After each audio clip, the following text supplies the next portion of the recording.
Oh, aquele menininho que dizia: "Fessora, eu posso ir lá fora?", mas apenas ficava um momento bebendo o vento azul.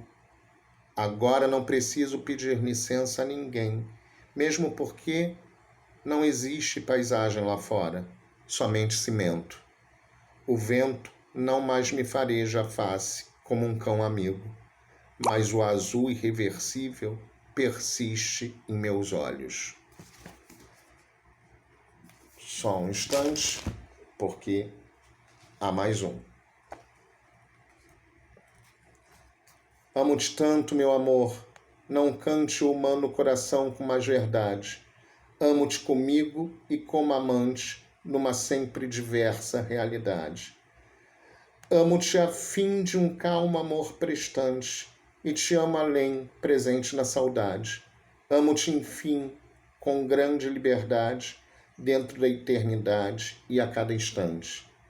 Amo-te como um bicho, simplesmente, de um amor sem mistério e sem virtude, com um desejo maciço e permanente. E de te amar assim muito e a miúde, é que um dia em teu corpo, de repente, hei de morrer de amar mais do que pude. Soneto do Amor Total, Vinícius de Moraes,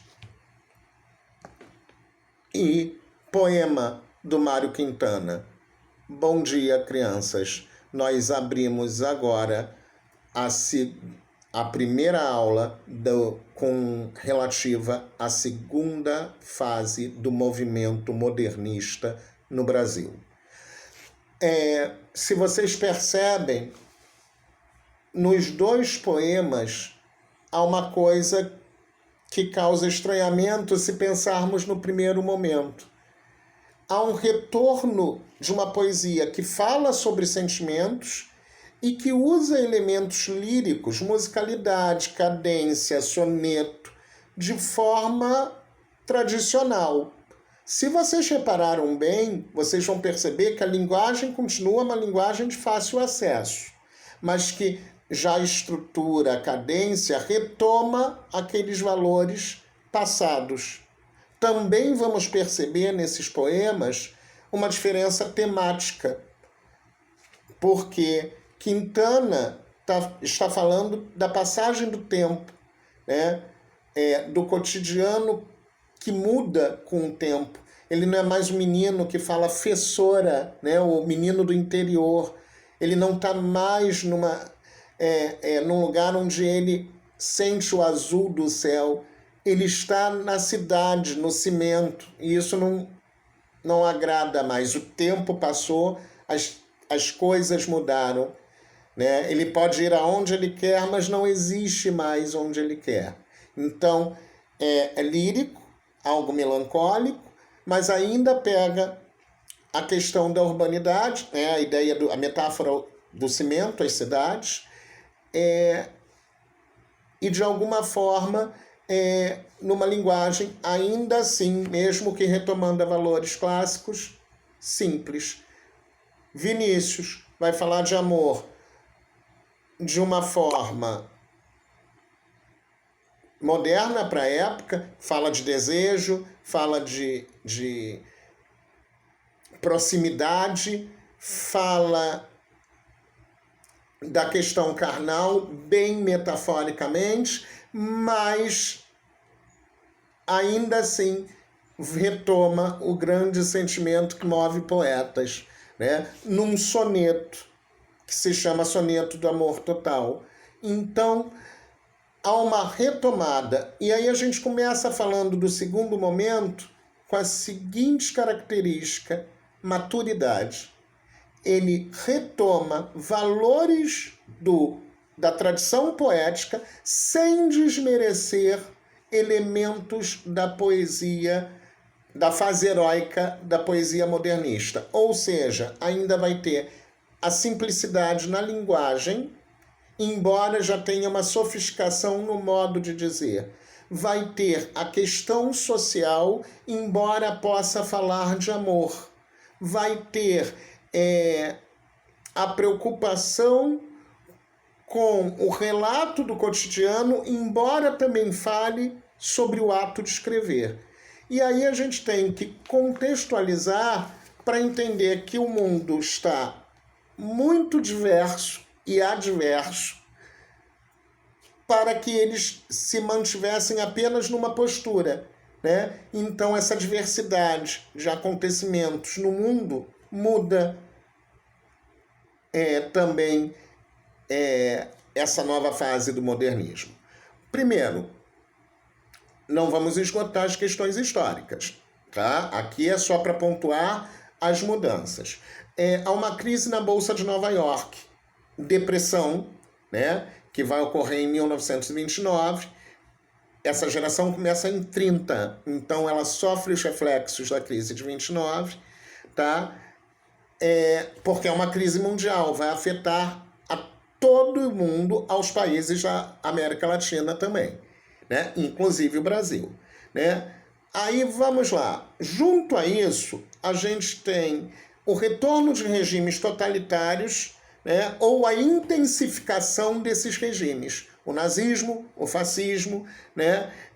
Que vão acabar fazer por eclodir em 1939 a Segunda Guerra Mundial. Então, e essa poesia, ela vai de 30 a 45, digamos assim. Então, sofre fortemente os efeitos e a gente vai falar deles daqui a pouquinho. No Brasil dos anos 30, a gente tem a crise na elite cafeeira, né? A ascensão da burguesia industrial, lembra daquela coisa que no primeiro momento a fase heróica sofria a influência da industrialização no eixo São Paulo-Rio de Janeiro, sempre colocando São Paulo como principal polo. Aqui é marcadamente o declínio desse elite, né, nos anos 30, a ascensão da burguesia industrial como a nova elite, né, e o crescimento do proletariado, que vai gerar algumas questões, né? E aí vem a coisa curiosa, né? É o final da República Velha também, né? Revolução de 30, Vargas se manifesta, e aí nós temos os governos de Vargas, que são o provisório, o constitucional e o Estado Novo, né, que vamos pegar assim, genericamente, o que marca de importante no Vargas para nós questionarmos, né, na literatura. O populismo, né, as ações do Vargas é visto por muita gente até hoje como um dos maiores estadistas brasileiros, né, talvez por um contraponto, efetivamente fez alguma coisa pelos trabalhadores, pelas mulheres, o voto feminino, a questão dos direitos trabalhistas, né? Então ele efetivamente ganha uma marca nisso, né? Tem um traço fortemente nacionalista, né, até pelas redes de divulgação que ele tinha, fortemente o rádio, e a época do samba exaltação, é a época da mudança de uma visão de samba, né, que vai começar a sair um pouco a figura do malandro e vai entrar muito fortemente a figura do trabalhador nos sambas. Isso tem uma relação com esse movimento nacional, a questão do samba exaltação também, né? E tem um forte elemento censor, porque ele tem um órgão para isso, e uma visão ditatorial, né? Principalmente em cima do último governo.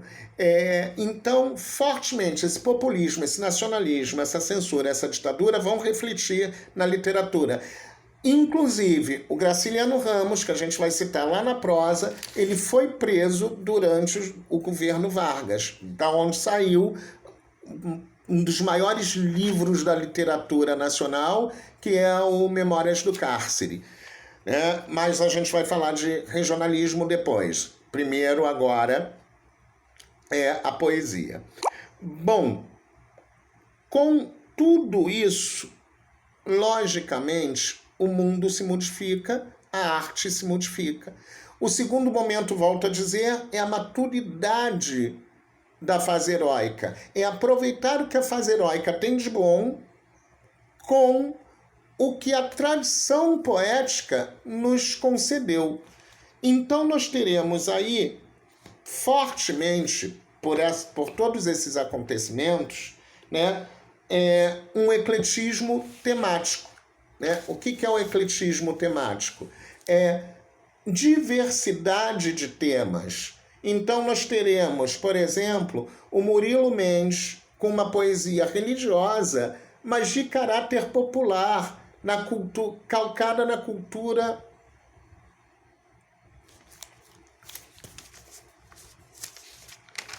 o Jorge de Lima com uma poesia religiosa, calcada na cultura popular,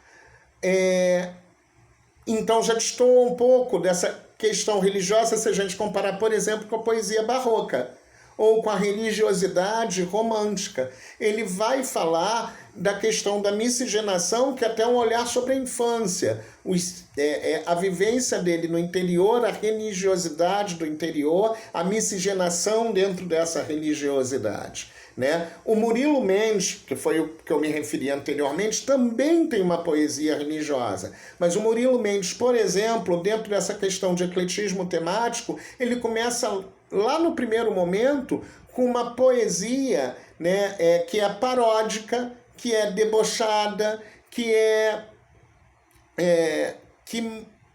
tem fortes preocupações sociais. Só que ele mantém na segunda fase as preocupações sociais de uma forma menos paródica, menos bem-humorada, né? Ele pega um outro momento com uma outra roupagem, ele vai se preocupar com a questão social e também vai ter uma poesia de caráter religioso. E aí, junto a isso, ele vai ter uma linguagem simples. Mas essa linguagem simples é vocabulário, porque a poesia dele tem uma herança surrealista. Pensei, escrevi, né? Que é o que dizem que se fazia. E aí é uma poesia que não se pontua, que mistura sensações e que às vezes fica hermética, fechada, né? Pouco entendida nesse sentido, mas ainda assim com um vocabulário muito simples, né? Então, nessa diversidade temática, nós ainda vamos ver o Vinícius, a Cecília, o Drummond, que vai ser estudado no módulo à parte, e o Mário Quintana.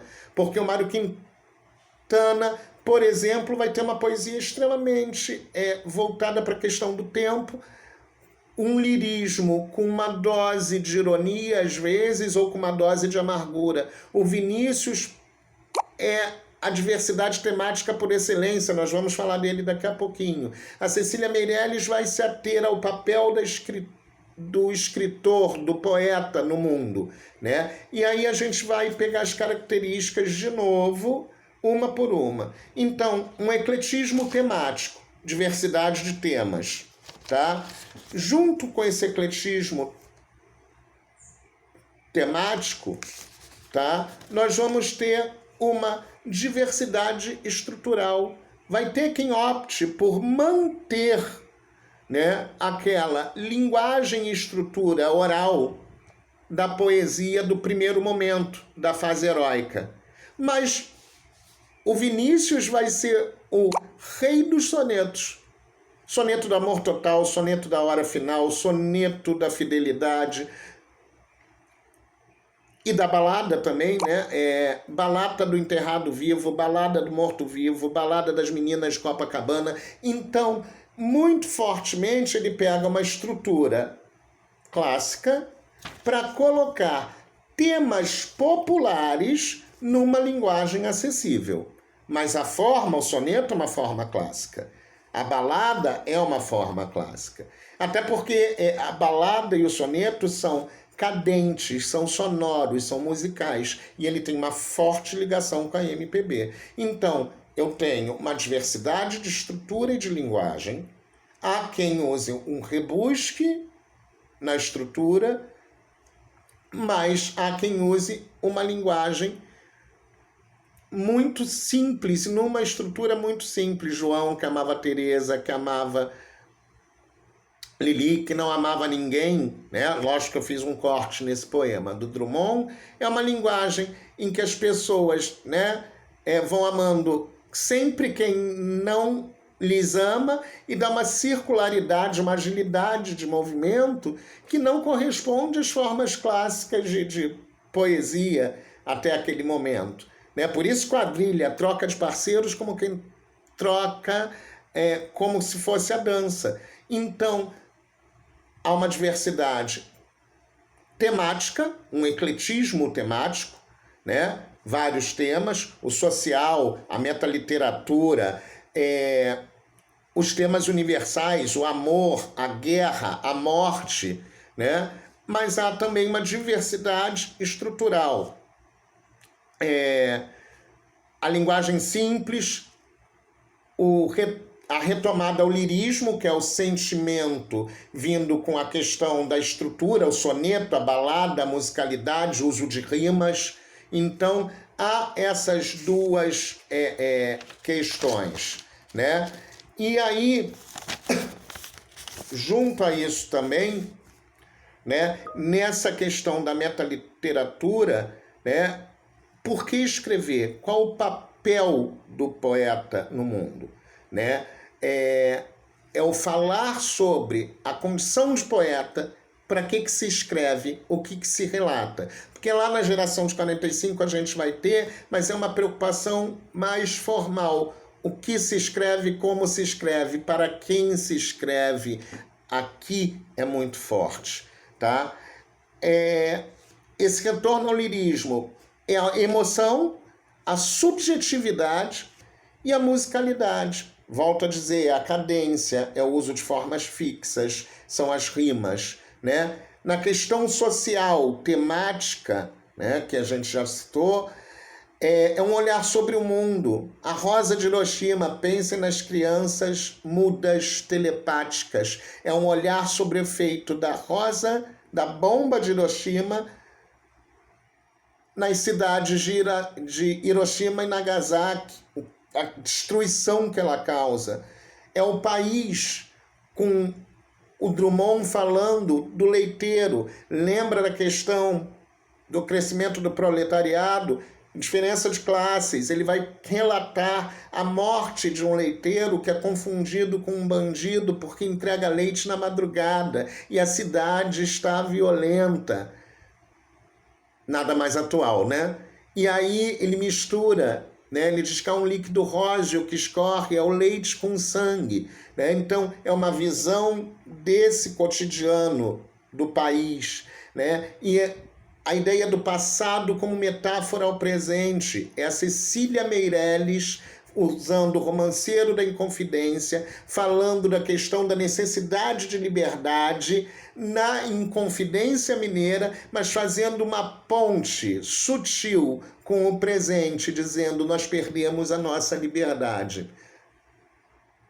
Então, de alguma forma, essa questão social, né, ela também dá essa diversidade temática, como universal também dá uma diversidade temática. É o amor, a morte, a guerra, que eu já havia citado, com os seus desmembramentos. É a solidão humana, é a necessidade de solidariedade, é a proximidade, a ausência de afeto. O Drummond trabalha muito isso, o Vinícius vai trabalhar o processo de sedução, o falar de amor, a questão do desejo. Então é muito interessante. E aí, especificamente, a gente volta, né? E aí minha visão de leitor, né? Junto com Quintana, um dos maiores poetas em língua portuguesa, o Vinícius de Moraes, né? Que vai ter essa valorização formal, soneto, balada, né? Uma forte influência da MPB por causa da cadência das rimas, da cadência sonora,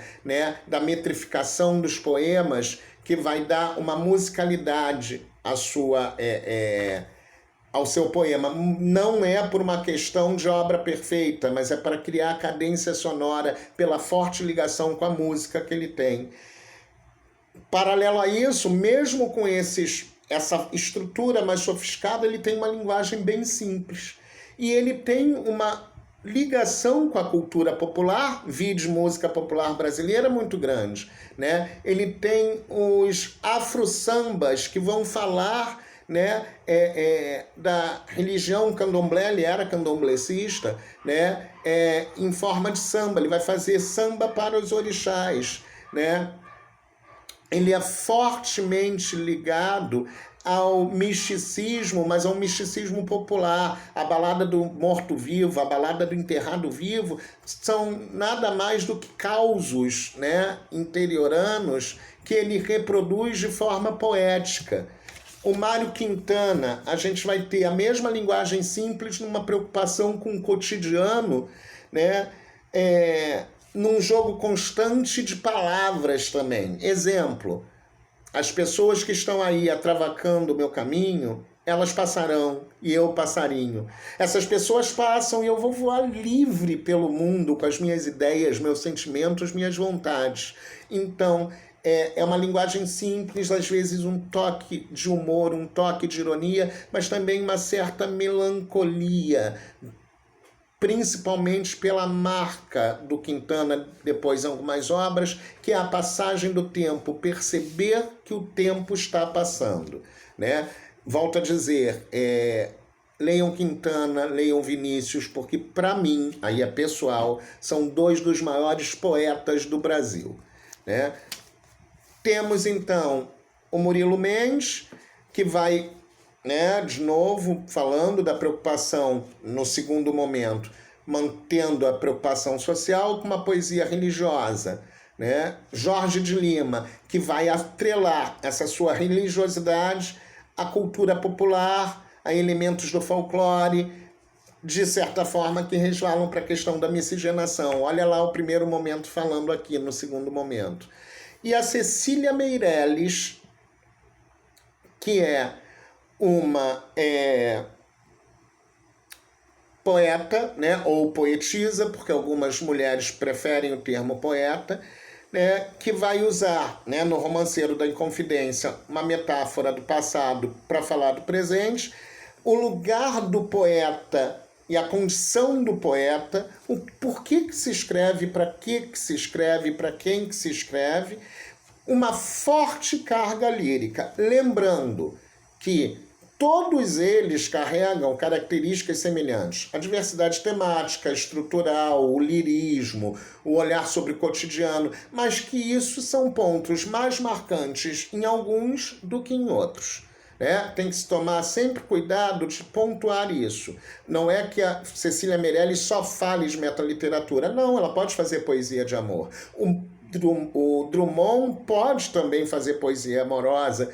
E o Vinícius pode fazer poesias sociais. Então, o Murilo Mendes pode sair das poesias religiosas, mas marcadamente a traços pessoais. E é a própria marca do momento, né? É a ideia de que cada um deles, de alguma forma, representa esse ecletismo estrutural e temático. Terminando por aqui, daqui a pouco uma surpresinha, já voltamos. Beijo.